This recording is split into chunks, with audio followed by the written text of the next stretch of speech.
dipersembahkan oleh Ovaltino mau? Kenyangnya bikin kamu super happy.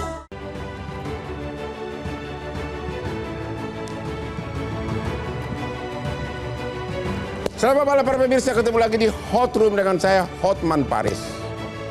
Kasus Miftah telah membawa babak baru. Akibat guyonan Miftah waktu berdakwah dianggap tidak pantas, telah menimbulkan wacana dari anggota DPR agar setiap pendakwa harus punya sertifikasi. Bahkan sudah mulai dibahas oleh Kementerian Agama. Bagaimana nanti wujud formalnya, siapa yang akan melakukan testing untuk sertifikasi tersebut? Ini terus menimbulkan pro dan kontra. Inilah Hot Room, uji dai lewat sertifikasi.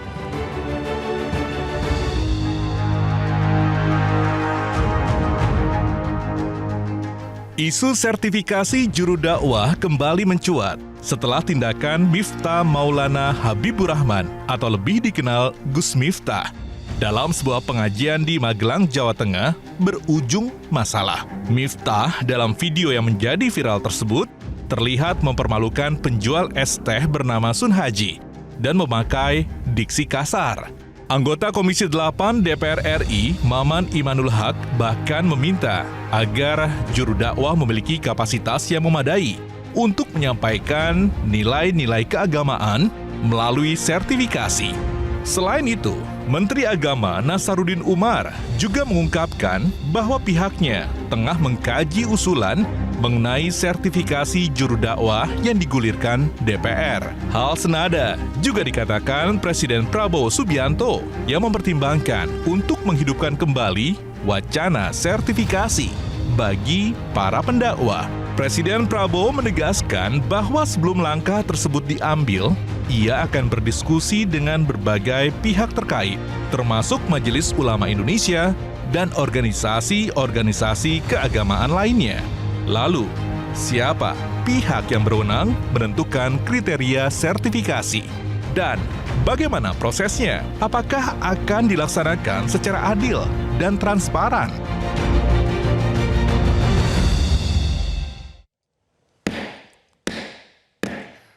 Para pemirsa, polemik bisa terus bermunculan di tengah masyarakat.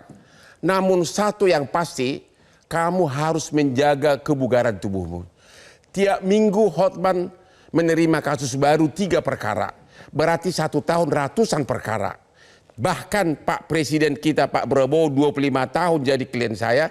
Dan adiknya Hasim sampai sekarang jadi klien saya. Bagaimana caranya agar daya ingat kita jangan sampai berkurang dengan menua?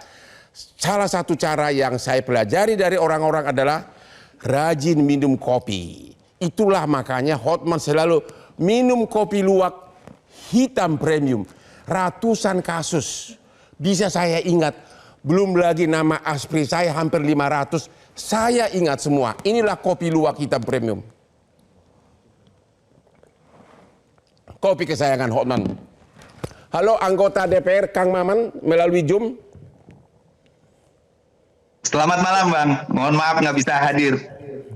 Selamat malam Bapak, terima kasih atas kesediaannya.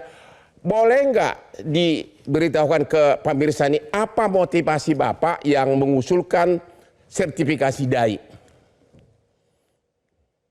Iya, kasus Gus Miftah ini menjadi momentum kita bahwa sungguhnya masih banyak para dai yang membuat kegaduhan di tengah publik, tidak memiliki kemampuan yang minimum dalam referensi keagamaan. Maka muncullah dai yang asal ngomong, banyak bercanda, menghina, mencaci, memaki orang lain, bahkan kepandangan kepala negara dan lain sebagainya. Momentum inilah yang sebenarnya ingin saya katakan bahwa pertama, sertifikasi itu adalah sebuah ikhtiar untuk menghadirkan seorang pendakwah yang berkualitas, punya wawasan keagamaan, punya wawasan kebangsaan, punya sense of humanity, sehingga dia tidak mencaci maki dan lain sebagainya, sehingga dia akan mampu menyodorkan nilai dakwah yang sejuk, toleran, argumentatif, dan cerdas. Tapi yang kedua yang ingin saya katakan, bahwa sertifikasi ini bukan upaya pembungkaman terhadap satu kelompok atau seseorang. Negara tidak boleh membungkam kebebasan the freedom of speech. Yang kedua, saya mengatakan bahwa ini bukan juga alasan untuk kontrol negara terhadap warga negaranya. Sekali lagi, sertifikasi ini dibutuhkan untuk dua hal. Pertama adalah menjaga kewarasan publik. Karena salah satu tujuan beragama kita, maqasid syariah itu adalah hifdzul akli. Kita tidak mau ada pendakwah yang membuat cerita-cerita hurafat, menganggap halayak bodoh dan lain sebagainya. Tapi yang kedua yang penting tujuannya itu adalah mencerdaskan kehidupan bangsa. Jangan mimpi Indonesia bisa mencapai Indonesia emas. Apakah Pak Prabowo sudah setuju? Saya rasa Pak Prabowo adalah sosok yang punya latar belakang intelektual yang kuat dari keluarganya dan pribadinya. Inilah kesempatan di mana Pak Prabowo tentu kemarin berterima kasih dengan netizen yang telah melakukan kontrol sosial lewat kasusnya Gus Miftah.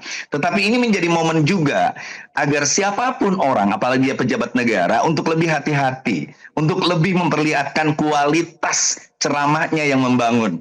2045 kita menuju Indonesia emas. Tapi bagaimana mungkin tercapai bila seorang pendakwah tidak melakukan edukasi yang baik.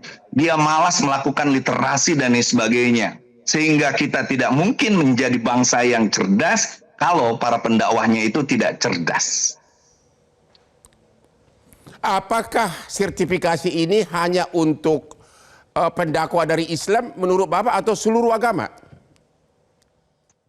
Jadi sertifikasi ini lebih tepatnya adalah standarisasi secara minimum. Nanti Kementerian Agama, kebetulan ada Dirjen Bimas Islam, akan mengajak seluruh ormas yang ada, baik itu NU, Muhammadiyah, Al-Irsyad, Persis, atau apapun, pertama melakukan standarisasi secara minimum. Para dai itu, paling tidak dia menguasai referensi dasar agamanya masing-masing. Kalau dalam Islam, Quran, hadis. Apakah non-Islam juga pendeta atau apa semua di agama lain juga harus disertifikasi?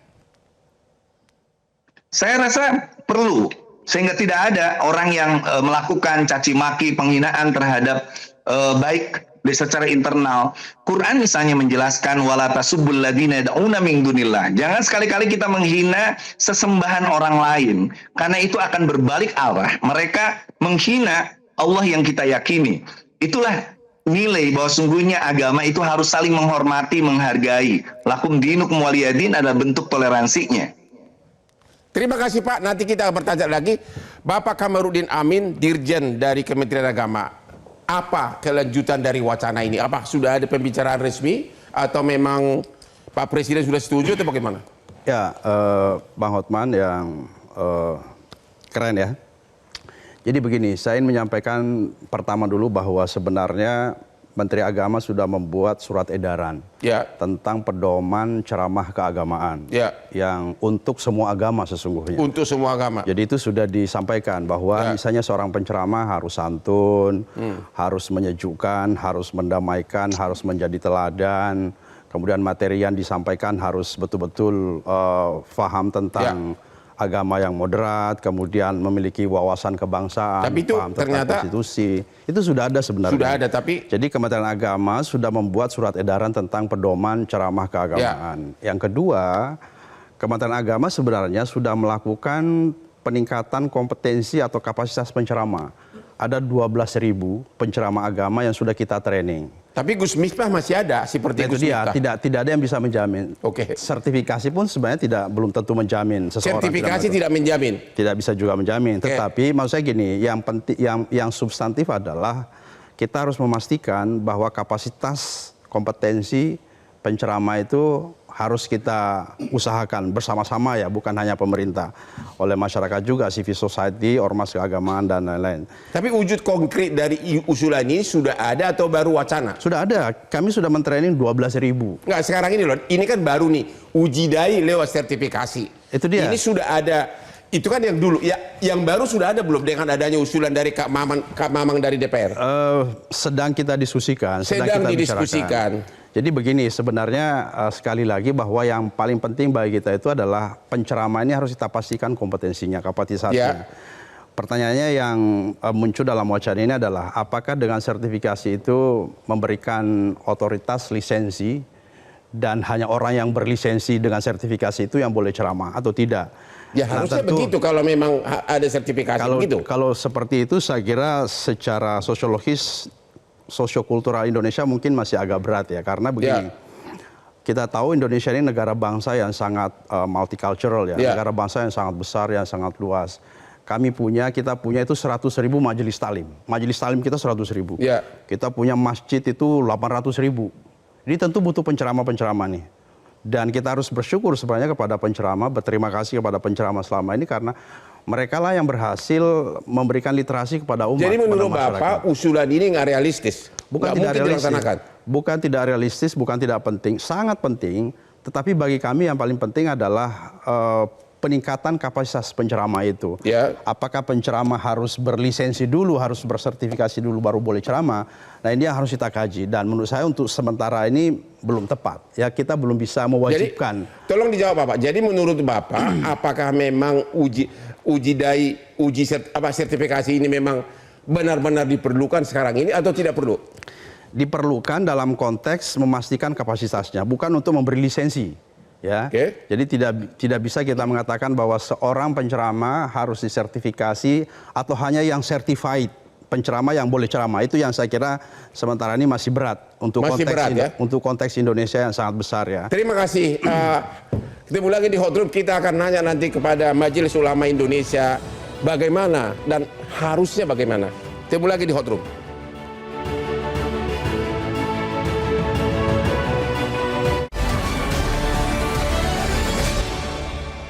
Dipersembahkan oleh Ovaltino mau? Kenyangnya bikin kamu super happy. Dipersembahkan oleh Ovaltino mau? Kenyangnya bikin kamu super happy. Guyonan Miftah menimbulkan wacana agar semua ustadz pemberi ceramah harus punya sertifikasi Majelis Ulama Indonesia. Apakah menurut Bapak itu realistis? Apakah MUI setuju? Mengingat begitu banyak masjid 800, majelis taklim ada ribuan. Bapak Majelis Ulama setuju Kak? Saya ingin menyatukan persepsi dulu berkenaan dengan sertifikasi atau standarisasi Bang. Kalau pemaknaan sertifikasi pada pembatasan untuk berceramah sebagai SIM, dia adalah surat izin untuk berceramah, saya pikir semua sepakat itu tidak realistis. Tidak realistis? Tidak realistis, karena kita ada acara tahlilan, ada acara maulidan, bahkan ada selamatan, walimah berangkat haji dan seterusnya. Kalau semua harus disertifikasi, itu pasti tidak memungkinkan. Nah, tetapi kalau kita bicara berkenaan dengan bahwa ada standar minimal dalam berceramah, dan itu bisa diukur dengan dua hal. Yang pertama adalah dirinya sendiri yang mengukur. Saya udah pantas kan jadi penceramah. Nah, kalau memang merasa nggak pantas, jangan jadi penceramah. Dia mendengarkan ceramah. Sama halnya dengan orang yang baru belajar Islam, baru insaf. Dia jangan berceramah, tapi ceritalah tentang bagaimana kita berbuat baik. Yang kedua adalah yang bisa kita lakukan dengan pola yang ada pada standar seperti halnya dilakukan oleh ormas-ormas, termasuk yang dilakukan oleh MUI. MUI melakukannya standarisasi sekarang sudah angkatan 35, Bang. Ada sertifikasi? Sudah mulai dulu zaman Pak Lukman Hakim Saifuddin ketika rame-rame sertifikasi itu. Kesepakatan kayak Ma'ruf Amin sebagai Ketua Umum MUI dan Pak Lukman sebagai Menteri Agama.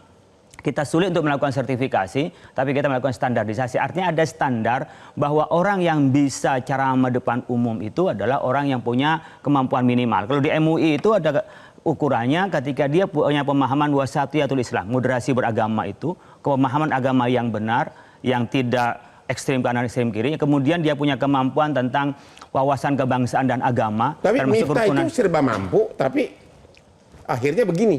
Nah, siapa bilang Miftah tidak mampu? Nah, dia termasuk yang belum ikut standarisasi dia, Bang. Ya belum ikut standarisasi. Standarisasi apa? Moral atau tingkah laku? Kita kan ada standarisasi keilmuan, standarisasi wawasan, standarisasi metode dakwahnya. Nah, kita ingin menyampaikan kepada masyarakat, andaikan kita terstandar pun tidak menjamin 100%, tetapi biasanya kita punya pemahaman yang sama. MUI udah punya standarisasi sendiri? Punya. Sekarang udah angkatan 35, Bang. Oh, sudah angkatan 35. Miftah bukan bagian dari Majelis Ulama? Belum. Padahal semua orang yang ceramah di televisi itu sudah ngikutin, hampir semuanya. Oh, begitu. Tapi memang kan sukarela, dia daftar mau ikut ya silahkan, tidak ikut ya nggak apa-apa. Jadi kita lakukan untuk pengembangan. Jadi menurut saya yang diperlukan adalah bagaimana kita bisa membangun kesadaran pertama kepada ustadznya, dia sudah layak atau tidak untuk jadi ustadz. Yang kedua, masyarakat harus diedukasi siapa yang layak untuk diundang. Karena sekarang kan yang membayar bukan pemerintah, Bang. Oleh karena itu saya pikir ada yang perlu disertifikasi. Kalau ini dai-nya pemerintah, ini di Kementerian Agama ada penyuluh agama. Itu mungkin distandarisasi dan bisa disertifikasi karena dia mendapatkan anggaran di pemerintah atau di masjid-masjid pemerintah. Pemerintah atau BUMN itu perlu distandarkan Jadi minimal. Majelis Ulama Indonesia tidak setuju sertifikasi itu sebagai syarat formal agar bisa ceramah. Sama, persis tidak Tidak setuju. setuju? Tidak setuju itu karena itu akan mengontrol bagaimana syiar kita, bagaimana dakwah kita akan terkontrol dan mungkin akan terbatas. Sementara kita negara yang dikenal paling demokratis dan paling terbuka dan orang bebas berbicara. Tetapi di situ ukuran kita sekarang ada pada dilema, Bang. Dilema pertama adalah orang-orang yang tidak layak ini bisa di tengah-tengah masyarakat sangat laku padahal dia tidak punya kemampuan keagamaan yang cukup tapi public speaking yang menarik. Di satu sisi. Tapi di sisi yang lain kalau ini tidak disertifikasi ini akan masuk. Tapi kalau disertifikasi, Bang, ini bisanya orang-orang yang pintar pun ini kadang-kadang tidak menarik di tengah-tengah masyarakat, Bang. Banyak teman-teman di kampus saya juga profesor, itu nggak bisa bicara di depan publik. Dia harus memaintain masyarakat tuh tidak banyak yang bisa, Bang. Sehingga kadang-kadang di tengah masyarakat untuk menghidupkan suasana, dia tuh kehabisan bahan, bukan bahan yang diceramahkan, tapi menghidupkan suasana kadang-kadang bercanda itu. Dan masyarakatnya juga perlu edukasi agar mereka mau menerima dengan yang lebih baik. Terima kasih Pak Nafis dari Majelis Ulama Indonesia. Pak Ahmad, Anda setuju bahwa agar bisa ceramah harus ada sertifikasi? Saya kira kita tidak perlu kembali ke zaman lama ya. Orde Baru kan melakukan sertifikasi siapa orang yang bisa bicara. Saat ini kita udah masuk ke era demokrasi. Jadi tidak setuju? Saya kira kita tidak perlu. Karena? Alasannya begini, seorang dai, pendakwah, pendeta, siapapun itu yang mengajarkan agama itu sudah diatur dalam konstitusi sebagai kebebasan beragama. Jadi mereka ini, pendakwah ini, dai ini punya otonomi. Dan otonomi ini kan juga di backup juga dengan keyakinan dari keagamaan, misalkan Islam, inda akramakum indallahi atqakum. Yang paling mulia di sisi kamu adalah yang paling bertakwa. Dan yang paling bertakwa itu Tuhan yang tahu. Dan yang bertakwa itu dia akan mengajak orang lain untuk ikut jalannya dia.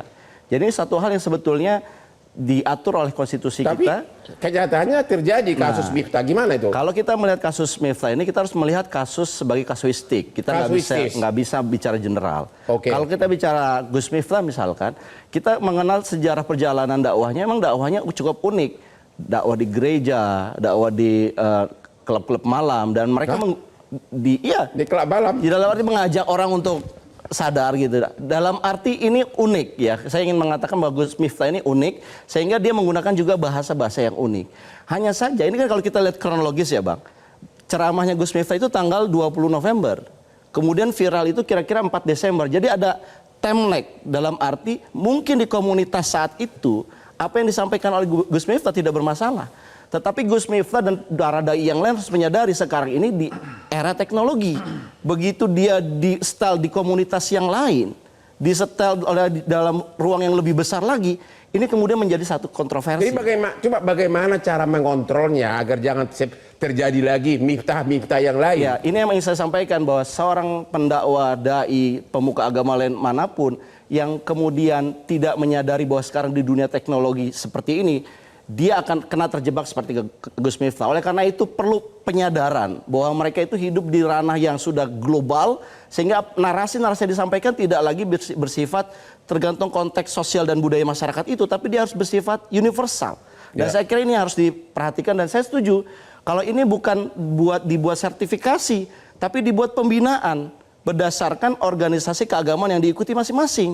Misalkan negara bisa melibatkan NU, misalkan Gus Miftah adalah bagian dari keluarga besar Nahdlatul Ulama, komunitas PBNU lah yang kemudian memberikan pembinaan kepada beliau. Begitu juga dengan Muhammad dan lain sebagainya. Lantas bagaimana mereka-mereka yang tidak tergabung dalam organisasi keagamaan? Nah inilah kemudian ada yang namanya kontrol kolektif dari masyarakat. Nah, itu dia.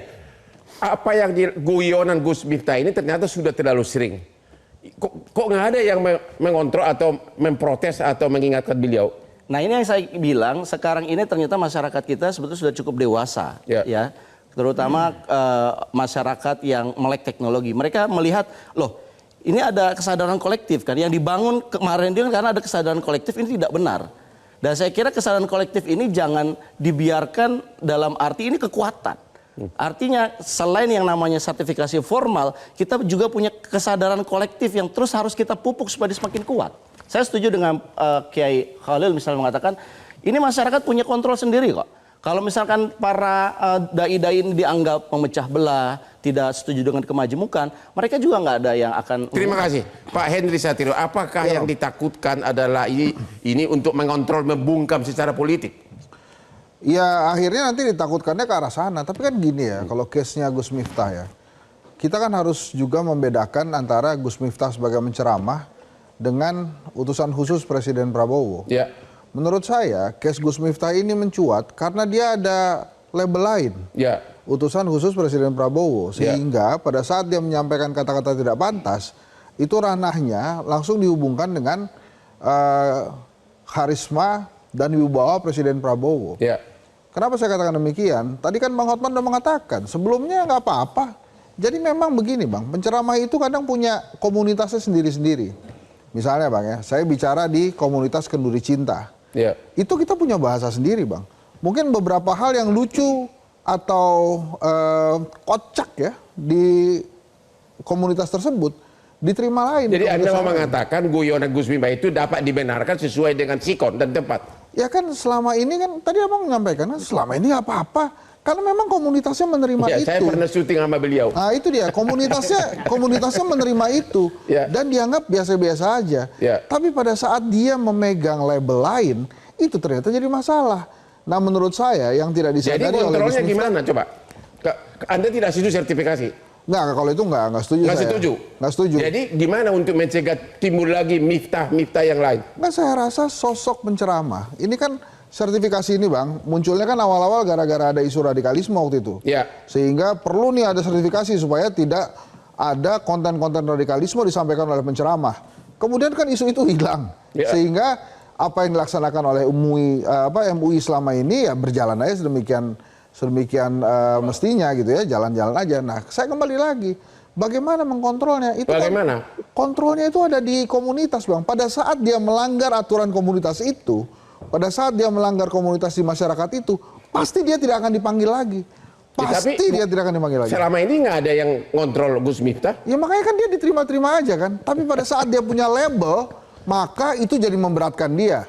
Saya sih yakinnya begitu, karena lihat aja orang yang di samping ketawanya cekuakakan gitu tuh. Ya. Itu kan pasti dia bukan baru pertama kali bersama Gus Miftah.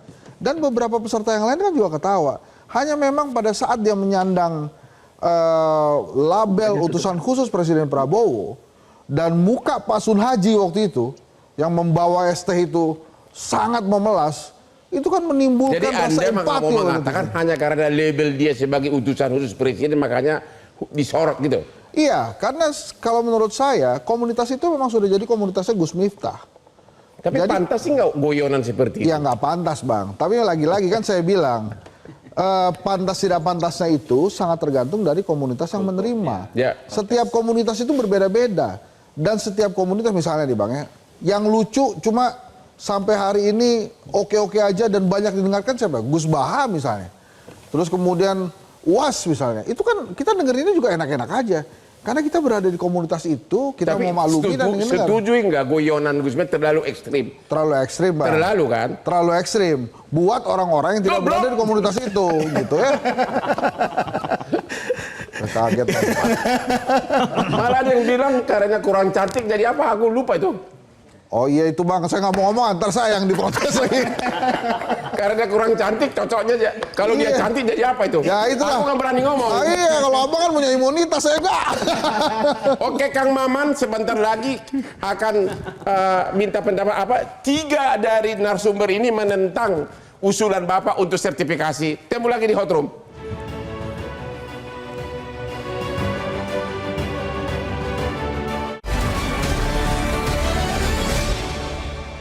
Dipersembahkan oleh Ovaltino mau? Kenyangnya bikin kamu super happy.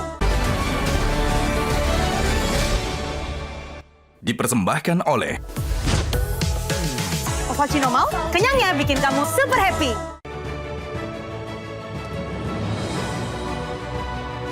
Ketemu lagi di Hot Room. Hidup ini selalu pro dan kontra, akan terus perdebatan. Namun tetap dijaga kebugaran agar Anda selalu siap berdebat kapanpun. Dan Hotman itulah. Hotman sebagai pengacara, hidupnya, Lamborghini-nya berasal dari perdebatan. Makanya apa yang bikin gua tetap segar? Kopi luwak hitam premium. Ini sudah jam 10 malam. Tadi pagi saya bangun jam 3, tetap segar, dan lawan-lawan saya kalahkan dalam berdebat. Kopi luwak hitam premium. Kang Maman dari DPR. Halo Bapak. Halo, ya. Ya, ini 4 narasumber, bahkan Dirjen pun menentang wacana Bapak sertifikasi ini. Tanggapan Bapak sebagai anggota DPR bagaimana? 4 lawan 1 nih. Ya, saya rasa apa yang saya katakan di awal, bahwa sertifikasi itu bukan sebuah upaya pembungkaman, bukan upaya juga kontrol terhadap negara, tetapi lebih kepada menjaga kewarasan publik dan juga mencerdaskan kehidupan bangsa. Jangan sampai kita disuguhkan oleh dai-dai yang tidak punya semangat literasi, dai-dai yang hanya melakukan pembodohan publik dan lain sebagainya, apalagi melakukan caci maki, mempertanyakan kembali banyak hal yang sesungguhnya sudah disepakati oleh kekuatan moderasi kita dalam beragama di Indonesia. Makanya saya tadi agak tidak setuju ketika Pak Dirjen Bimas Islam soal prevensi masyarakat. Justru kita harus mencerdaskan masyarakat. Masyarakat harus diberi pilihan bahwa Anda harus mengundang dai yang betul-betul itu akan memberikan kesejukan, sesuatu yang argumentatif. Jangan hanya karena dia terkenal lalu dipilih oleh masyarakat. Oleh sebab itu justru saya berharap dari Kementerian Agama untuk mendesain sebuah aplikasi dai, untuk mendesain apa yang disebut dengan SOP, pelanggaran-pelanggaran dai mana. Misalnya aneh ketika ada seorang misalnya mantan pendeta lalu masuk Islam, dia hanya mencaci maki agamanya, mencaci maki dan lain sebagainya, sesuatu yang dilarang dalam Islam itu sendiri. Aneh misalnya ada seorang yang terbata-bata membaca ayat Al-Quran. Tetap kuku bahwa sertifikasi untuk dai itu mutlak. Harus diwujudkan. Mutlak, tetapi yang kita akan diskusikan adalah teknis. Tadi Kiai Holil sudah jelas mengatakan bahwa MUI sudah melakukan itu, bahwa NU, saya adalah mantan ketua lembaga dakwah pengurus besar Nahdlatul Ulama. Kita melakukan standarisasi, kita pun memberikan sertifikat. Tetapi sertifikat itu tidak lalu membatasi orang untuk berdakwah, karena dakwah itu adalah sebuah nilai panggilan ilahi. Tetapi kalau ada orang yang menggunakan profesi dakwah untuk mencari kekayaan, lalu dia menghina kelompok tertentu dan sebagainya, pertanyaan saya, di mana negara bisa hadir? Itulah yang sebenarnya harus dibahas. Teknis sertifikasi bukan hanya teknis untuk membungkam orang, tetapi lebih dari itu. Kenapa dulu saya menolak Bang Hotman, sertifikasi zamannya Menteri Agama Pak Rozi. Tapi sekarang saya mendukung. Satu, karena sekarang adalah pemerintahnya Pak Prabowo. Pak Prabowo adalah seorang pembaca yang baik. Dia didukung oleh 2 kelompok yang waktu zaman Jokowi itu tidak menyatu, cebong dan kampret. Betul, kardun dan lain sebagainya. Hari ini kesempatan kita untuk menyatukan itu. Nah, yang kedua, yang penting adalah hari ini performa Kementerian Agama lagi pas. Ada Prof. Najarudin Umar, ada Pak Komarudin Amin dan lain sebagainya. Saya bilang, why not? Kalau kita hari ini dengan teman-teman MUI, dengan ormas-ormas untuk mendesain kembali bagaimana sebenarnya dakwah yang akan menggairahkan kita kembali. Nah, sekali lagi teknisnya akan kelihatan sulit kalau kita ngitung begitu banyak dai, begitu masjid. Tetapi kalau menghitungnya begitu banyak penyuluh yang berkualitas, tapi kenapa mereka tidak tampil di publik? Banyak cendekiawan muslim yang berkualitas. Kenapa tidak kita dorong mereka untuk menguasai media sosial dan sebagainya? Jangan sampai media sosial dikuasai oleh orang yang justru tidak memiliki kapasitas pemahaman agama yang mumpuni dan kapasitas wawasan kebangsaan yang bagus. Terima kasih Kang Maman DPR. Kamarudin Amin, Pak Dirjen. Anda termasuk yang tidak setuju sertifikasi resmi agar bisa ceramah. Tadi Kang Maman DPR tetap harus. Anda berubah pikiran? Enggak, sebenarnya tidak berbeda apa yang diinginkan Pak Maman dan apa yang sudah kami lakukan. Seperti yang saya sampaikan tadi, kami sudah membimtek, memberikan kapasitas, meningkatkan kapasitas para penceramah itu 12.000. Dan kami promosikan mereka, kami menghubungi BUMN, kantor kementerian, ormas-ormas keagamaan, agar mengundang mereka-mereka yang sudah mendapatkan sertifikat dari Kementerian Agama. MUI juga sudah melaksanakan. Tapi kan pertanyaannya kan agar bisa ceramah harus ada sertifikat. Itu pertanyaannya. Iya, itu yang kita tidak setuju dan Kang Maman juga tidak setuju sebenarnya, sama saja. Jadi yang saya kira kesepakatan kita adalah meningkatkan kapasitas penceramah. Kapasitasnya kita tingkatkan. Ya kapasitas itu tentu komprehensif ya. Miftah itu pintar loh, kapasitasnya jago. Ya kapasitasnya kan bukan kapasitas akademik saja. Karena gini, dakwah itu kan ada ekosistemnya juga. Ada penceramah, ada cara berceramah, ada instrumen ceramahnya, ada yang diceramahi dan seterusnya. Nah, dalam peningkatan kapasitas yang kita lakukan di Kementerian Agama itu pertama meliputi substansinya, pengetahuan keagamaannya, wawasan kebangsaannya, nasionalismenya, cara berceramahnya. Adakah dilakukan pembahasan teknisnya sertifikasi ini dalam waktu dekat? Yang kami lakukan itu akan terus kami lakukan. Artinya dengan wacana baru dari DPR belum ada untuk respon terhadap itu? Sebenarnya sekali lagi apa yang diusulkan oleh Kang Maman sebenarnya sama dengan apa yang sedang dan akan kita lakukan. Jadi tidak ada perbedaan. Terima kasih. Perlu intensifikasi saja. Majelis Ulama Indonesia ada tambahan menanggapi tadi Kang Maman DPR? Ya, saya pikir Kang Maman berpikirnya bagaimana kualitas dakwah itu bisa naik. Kita punya sekian banyak IAIN dan UIN. Dan banyak fakultas dakwah. Tapi penceramah, dalam arti dakwah penceramah, yang terkenal dan masyhur itu bukan lulusan dari fakultas dakwah. Ini masalahnya. Oh begitu. Jadi saya pikir perlu didorong ini oleh Kementerian Agama, oleh pemerintah, agar tumbuh orang-orang yang memang terdidik di bidangnya. Ini kan banyak orang yang nyebrang, sebenarnya orang yang tak pernah aktivitas di dakwah kemudian didakwah, atau memang dia kreativitas dia kemudian bisa diterima oleh publik, kemudian dia berceramah. Jadi bukan masalah Gus Miftah semata ini masalahnya, tapi masalah soal dakwah. Dan saya pikir akhir-akhir ini sudah lebih baik setelah Kementerian Agama juga melakukan pembinaan, kami juga melakukan pembinaan, ada sepemahaman. Tapi ada pertanyaan, Majelis Ulama sendiri apa komentarnya atas guyonan dari Gus Miftah selama ini, dan kenapa Majelis Ulama diam aja? Saya ngomong kok. Ngomong apa? Kalau saya ngelihat di Twitter saya atau di publik, saya ngomong bahwa kalau candaan itu tidak layak dan tidak lucu. Tapi kan sudah lama terjadi, kenapa baru sekarang? Yang dulu kan tidak tidak momentumnya untuk berkomentar, Bang. Karena mungkin dia belum melukai pada masyarakat. Dan kami memang tidak sedang meneliti dari sekian banyak orang yang berkomentar atau orang yang berceramah di publik. Jadi memang nggak mungkin lah kita akan mengomentari semua orang yang ceramah di publik, apalagi di media sosial itu. Tetapi dalam kasus ini saya pikir, saya juga dari awal-awal saya sudah menyampaikan secara pribadi, saya cukup dekat dengan Gus Miftah. Saya punya kadang-kadang ngopi-ngopi bareng, tapi dalam hal ini saya sebagai teman menasehati, tentu ada untuk kebaikannya. Ini termasuk kebablasan di dalam bercandanya. Jadi Bapak Majelis Ulama pun atau Bapak pribadi pun tidak setuju goyonannya itu kebablasan? Di publik saya tidak setuju. Mungkin terbatas bisa saja untuk komunikasi dengan teman-temannya. Tapi ketika di publik, ini kan masalahnya sekarang, Bang. Kita ceramah di tempat komunitas kita yang khusus, kita harus cari ini, harus lihat ada orang yang rekam atau tidak. Jadi memang hati-hati. Saya pun ketika dalam acara workshop saja, ketika saya mau bicara yang lebih bercanda, mungkin lebih keterlaluan, kadang dia komunitas itu, kita ngelihat ada yang pegang handphone atau enggak. Karena khawatir diviralkan, Bang. Oke, kita istirahat lagi, temu lagi di Hot Room, satu sesi terakhir lagi.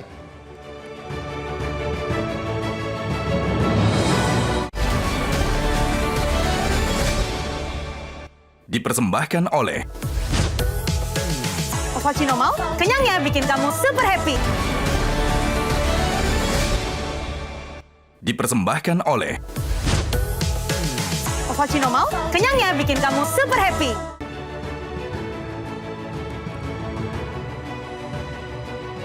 Temu lagi di Hot Room, uji dai lewat sertifikasi. Ini segmen terakhir, 1 menit tiap narasumber. Pak Kang Maman dari DPR, apa pesan Bapak yang terakhir? Silakan.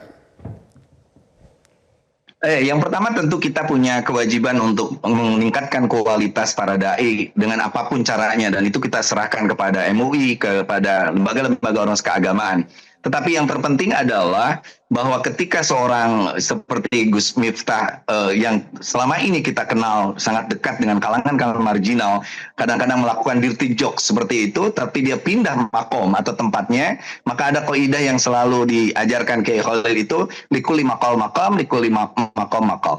Ucapan itu ada tempatnya, tempat itu ada ucapannya. Tapi saya ingin nitip satu hal, Bang Hotman. Ketika peristiwa pasuh hajinya dapat guyuran fasilitas hadiah, uang dan sebagainya, saya kok jadi sedih ya. Banyak orang yang menjadikan kemiskinan dan orang miskin menjadi komoditas. Itu yang saya menyakitkan. Jangan sekali-kali menjadikan kemiskinan dan orang miskin sebagai komoditas yang akhirnya membuat orang lebih terkenal, menjadi pejabat, membiarkan kemiskinan supaya nanti pada saatnya dia bisa bagi-bagi sembako dan lain sebagainya. Itu Terima kasih Kang Maman. Terima kasih Kang Maman dari DPR yang pertama kali mengusulkan agar Ustadz yang jadi dai harus punya sertifikat. Bapak Dirjen dari Kementerian Agama, pesan terakhir apa? Terakhir para gini, pemirsa? saya hanya ingin mengatakan ada satu poin yang mungkin sedikit out of context, tapi masih ada relevansinya, bahwa Indonesia harus berterima kasih kepada penceramah, kepada para dai, karena para dai inilah yang mencerahkan Indonesia, para dai inilah yang membendung ekstremisme, radikalisme, paham Islam yang demokratis, yang menghargai perbedaan itu dari para penceramah kita. Dan oleh karena itu saya kira kita patut bersyukur, berbangga kepada mereka. Dan selama ini saya sebagai Kementerian Agama, pemerintah tentu tantangan bagi kami untuk terus melakukan ikhtiar ya. Tapi Bapak tidak setuju ada guyonan Gus Miftah seperti itu lagi? Saya kira bukan hanya Gus Miftah, tapi siapapun, saya kira tidak boleh kita berlebihan, ekstrim. Anda pribadi setuju bahwa guyonannya keterlaluan? Iya dong. Oke, iya. Jadi, oke, sekarang Pak Nafis dari Majelis Ulama, coba kasih usulan realistis apa lagi? Jangan sampai penceramah itu dihakimi. Karena sebenarnya penceramah itu opinion leader. Dia akan membawa opini wacana publik itu oleh penceramah. Tapi kalau dibilang goblok, penjual es gimana? Oleh karena itu kita juga saling mengingatkan. Karena ini pesan dari Tuhan, Allah Subhanahu wa Ta'ala. Jangan lupa ketika kita mau menyampaikan sesuatu depan publik, jangan lupa berdoa kepada Allah. Ya Allah, jangan sampai kami berdoa kepadamu, jangan sampai lisan kami ada mengucapkan sesuatu yang tidak engkau ridhoi, tidak engkau izinkan.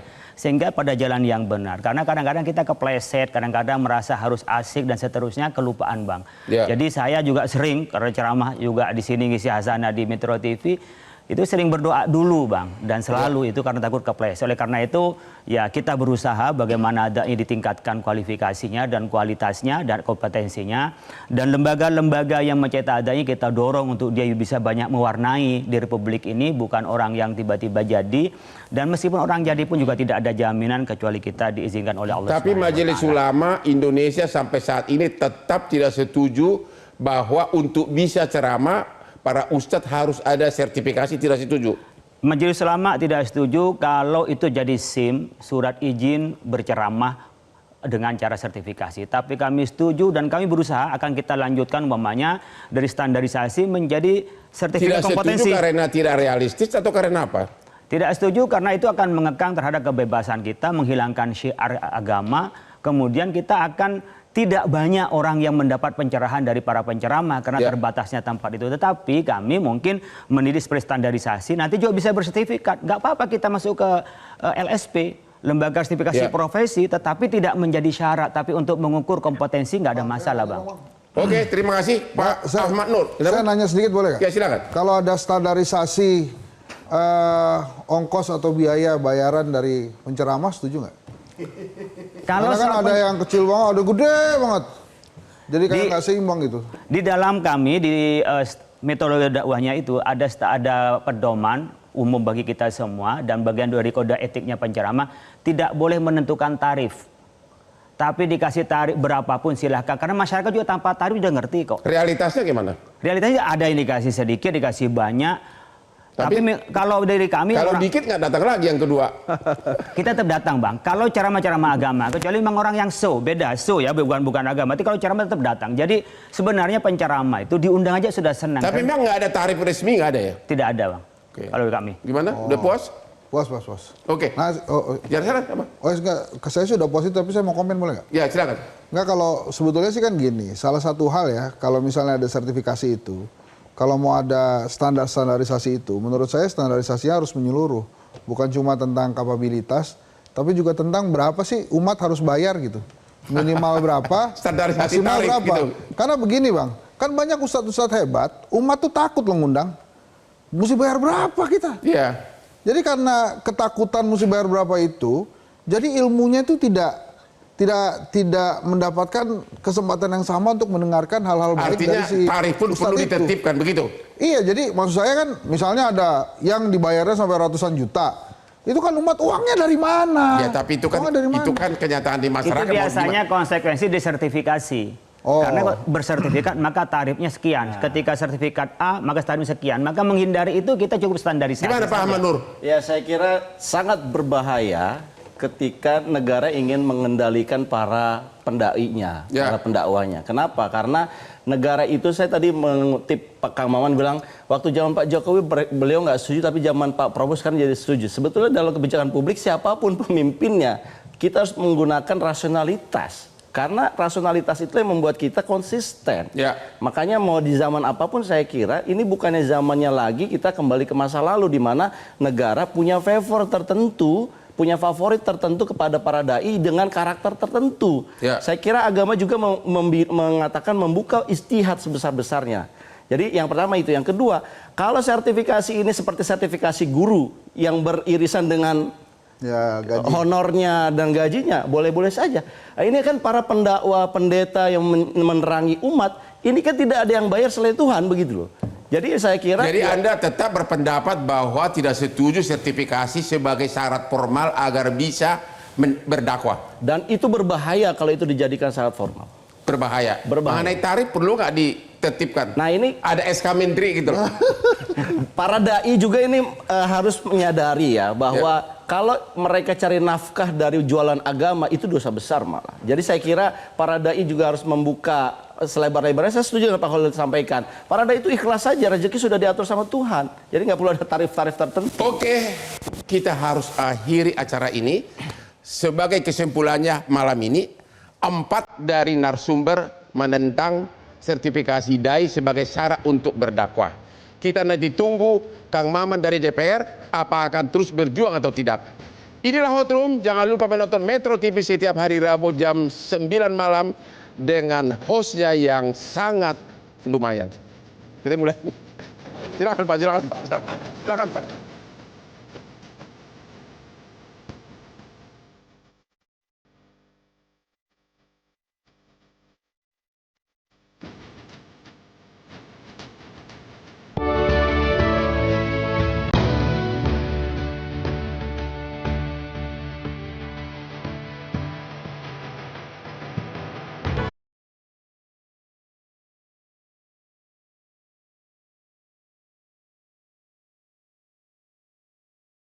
Metro TV.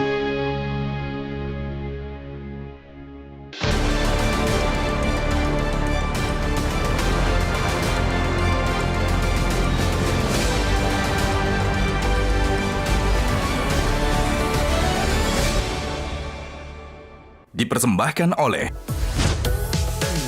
Ovacino Mau, kenyangnya bikin kamu super happy.